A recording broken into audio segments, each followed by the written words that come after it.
최민식 배우 제가 참 좋아하는 배우인데 예. 이분이 정치적으로 이렇게 논란이 됐던 적은 거의 없었던 것 같은데 제 기억에. 그러니까 네, 이번에 이제 그 티켓 값을 낮춰야 된다라는 얘기 네네네. 해가지고 화제도 중심에 올랐습니다. 예. 아 근데 그거 그 최민식 여기서 이제 최민식 배우처럼 돈 많이 버는 사람이 뭐 나도 비싸서 안 간다는 말을 그게 누가 믿겠습니까? 그러니까요. 그런 말은 그냥 안 하는 게 나는 괜찮지만이라고 말을 하면 모르겠는데 그리고 사람이 없다고 해서 값을 내린다고 사람이 올 것 같지가 않은 게 이게 지금 영화관에 안 가는 이유가 이제 우리 아내만 해도 그 이제 집에서 얼마든지 볼 수가 있기 때문에 OTT 뭐 그런 예. 서비스를 보잖아요. 뭐 그렇죠. 넷플릭스 뭐 이런 거. 그런 서비스가 그러니까 차라리 있잖아요. 그냥 영화관이 좀 이렇게 좀 생각을 좀 달리해서 그러니까 제가 예를 들면 이번에 에이리언 로밀러스를 봤는데 그러다 보니까 막 천장하고 그러니까 양쪽 벽에도 이게 화면이 나와요. 그러니까 우주선 같은 게 쫙 가는데 제가 마치 우주선에 탄 느낌 이런 걸 막 준단 그렇죠. 말이죠. 그런 거는 집에서 누릴 수가 없는 그렇죠. 경험이니까. 뭐 아니면 3D 입체 같은 거 뭐 이런 식으로 개발을 해야지 극장 값을 내린다고 해서 이것이 당장 해결이 될까 잘 모르겠어요. 그러니까 서민들이 그 안 가는 이유는 사실 여건이 안 되고 그러니까 시간 내기가 참 어렵잖아요. 중노동에 시달리고 뭐 그래서 뭐 자영업 하시는 분도 그렇잖아요. 뭐 그런 것 때문에 안 가시는 거지 사실 값을 내린다고 그분들이 갈 것 같지는 않고요. 그리고 사실 되게 멍청한 얘기인 게 영화관 가서 돈을 좀 많이 지불하더라도 영화관 많이 줄 수 있는 경험을 해줘야 그래야지 영화관에 가는 거거든요. 그러니까 아바타 같은 영화가 얼마나 아이맥스 같은 걸로 충격이었습니까? 보고, 그쵸. 아이맥스 같은 것도 빨리 좀 도입을 더 많이 하고 해가지고 티켓값이 조금 비싸다라고 해도 빵빵한 사운드에 큰 화면이나 이런 걸 보려고 영화관에 가는 건데 그렇게 하면 당연히 비용이 올라갈 수밖에 없는 거죠. 그리고 이제 어제 제가 그 이제 팬들이 올라가고 이제 냉면집에 갔는데 냉면이 16,000원이에요. 아, 냉면 그렇게 비싸요? 그러니까 근데 요새 냉면이 13,000원, 14,000원 그런데 그게 냉면 한 그릇과 영화 한 편 이거 비교했을 때 영화값이 그렇게 비싼 것인가에 대해서 저는 잘 모르겠어요. 그러니까 그러니까 저는 1년에 한 2번 정도는 극장에 가는데 어쨌든 그 안 가는 이유가 한 그거라니까. 달에 2번 아니세요? 아유 무슨 소리야. 극장 자체는 근데 그러니까 지금은 어떤 게 있냐면요. 유튜브에 이 몰아보기 같은 것도 있고 뭐 그러니까 어쨌든 그건 좀 잘못된 거지만 아니 뭐 잘못된 건 아니죠. 그리고 인터넷에서 이제 뭐 네이버 영화 같은 데 들어가서 이렇게 다운로드 받아서 뭐 그렇죠. 몇 천이면 보죠. 아니 그것도 가격 비싸요. 신작은 만 얼마 막 그래요. 근데 어쨌든 그렇게 편하게 볼 수 있으니까 거기까지 극장까지 가고 뭐 표 사고 이러는 과정을 거치지 않고 스크린도 크니까 집에서 볼 수 있다는 이게 중요한 건데 그러니까 차라리 그러면 영화 2차적인 뭐 OTT 같은 걸 못하게 하라라고 내가 하면은 또 모르겠는데 글쎄 좀 저는 이게 이번에 진짜 오바 같아요. 오바. 무식한 얘기인 게 매번 대한민국에 반복되는 논란인데 지난번에는 이제 그 디올 그 원가가 논란이 됐었잖아요. 아 그렇죠. 그것도 진짜 무식한 얘기 아닙니까? 사실 우리가 디올 같은 명품을 살 때 누가 원가를 생각하고 삽니까? 아 그러니까. 네, 근데 대한민국에 이런 이슈가 매번 있어요. 제 네네. 기억에 또 있는 게 그때 그 롯데마트에서 했던 네. 통큰 치킨이었나? 통큰 그 치킨, 논란도 통큰 치킨. 기억나시잖아요. 통큰 그래서 치킨 어떻게 논란. 치킨을 갖다 이렇게 싸게 파냐?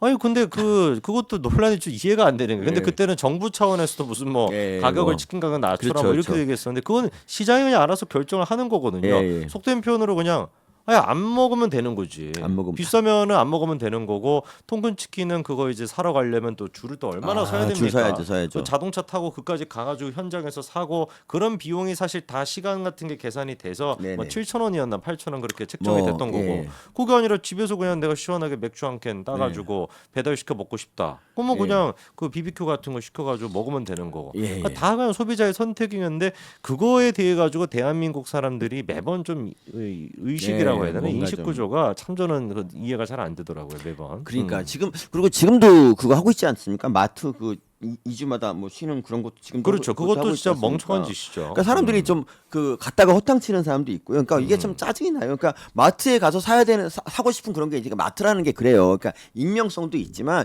정말 많은 제품들을 그냥 한꺼번에 원하는 걸 살 수 있다는 장점이 있는데 꼭 재래시장을 가라고 막 유도를 하고 있습니다. 근데 과연 이렇게 그 어떻게 봐? 그러니까 물론 재래시장도 그러니까 필요하겠지만 저는 우리나라 재래시장이 왜 문제가 있냐면요.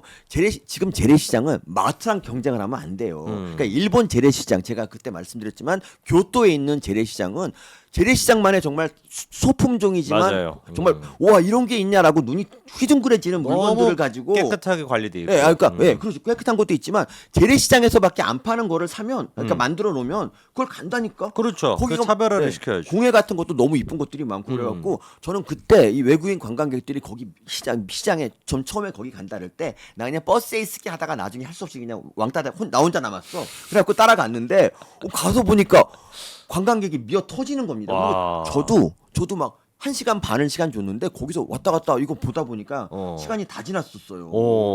그러니까 그런 게 사는 길이지. 맞아요. 자영업, 그러니까 대기업 거를 뺏어서 뭔가를 한다는 그런 거 말고. 그게 진짜 얼마나 원시적인 생각입니까? 좀 그렇죠. 대기업 이렇게 분류하는 것도 웃긴 건데 네. 대형마트에 가는 사람이 대형마트. 100명인데 그 100명을 뭐 한 20명을 줄여가지고 그런 상위적으로 옮기겠다 옮겨집니까 그게? 사람들이 갑니까 간다고? 그러니까 그리고 이제 이런 통계도 있어요. 뭐 이제 마트 같은 게 이제 활성화된 곳에서는 오히려 그 사람들이 몰리면서 그 근처에 이제 그렇죠. 재래시장이나 자영업자들한테도 낙수 간다. 여기서 밥도 여기서 먹을 수 있고 그런 거가 있는데 우리나라는 그게 안 돼요. 근데 지금 하여튼 그래서 이제 광주가 5일장을 여전히 하고 있는 이유가 바로 그런 게 아닌가 싶고. 그렇죠. 광주에도 대형마트도 없지, 거의 없지. 무산됐잖아요. 복합 쇼핑몰이 없는 도시. 그러니까 그게 광주 분들은 그게 좋나요? 그러니까 이건 뭐지 뭐 유모 대학에 나온 얘기인데 이제 그 복합 쇼핑몰을 막 이런 거 이제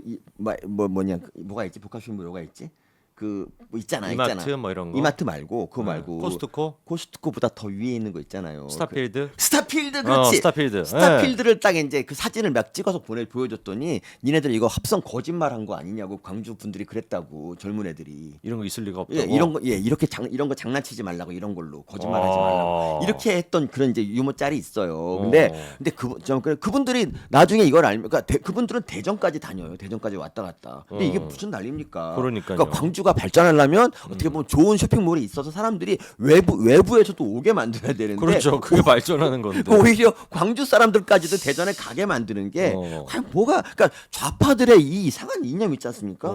근데 다행히도 그 다른 지역은 그래도 조금 많이 나아졌고 광주에서만 어쨌든 그 목소리가 힘을 얻고 있으니까. 전북도 좀 나아지는 것 같은데. 전북도. 네, 전남의 이제 그 어떻게 핵심적인 광주 거기는 여전히 좀 너무 과거에 머물러 있어가지고. 예. 그러니까 광주에 지하철 1호선 뚫을 때 고속터미널이나 기차역을 안 갔잖아. 고속터미널을 안 지나가서 고속터미널을. 그 대신에 김대중 컨벤션 센터를 지나가요. 거기가 1호선이. 그러니까 2호선쯤 됐을 때 그러니까 이런 걸 보면은 정말 너무하다 싶고요. 그 광주 송정역이 여러분 이거 진짜인데 광주 송정역에 지어질 때 광주 직할시에 걸맞는 커다란 역을 지으려고 그랬는데 거기 그러니까 그 백화점도 들어가 있는 민자로.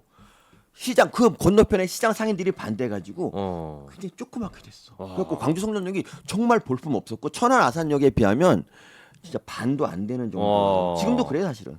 광주가 그 인구수로 봤을 때는 엄청 많은데. 광주가 그 천안보다 2배, 3배, 2배 이상 많은 곳인데도 불구하고 그래서 이제 저는 이 좌파들이 있는 곳에서는 발전을 못 한다는 거를 좀 잘 보여주는 사례가 아닌가 싶습니다. 네. 그러니까 모든 지자체가 전부 인구 늘리고 좀 발전하려고 그러는데 계속 학처럼 고고하게 앉아 있습니다. 그렇습니다. 그리고 그런데도 불구하고 네네. 계속 민주당을 찍어주는 그런 분들이 계시다는 것도 이게 너무 신기한 거야. 그러니까 저희 천안에 그런 정치인이 있다 그러면 나는 낙선운동 당연히 하지. 그럼요. 그래서 그 광주는 이상하게 돼. 그렇습니다. 우리 최민식 얘기 한번 여기서 정리를 해보도록 하죠.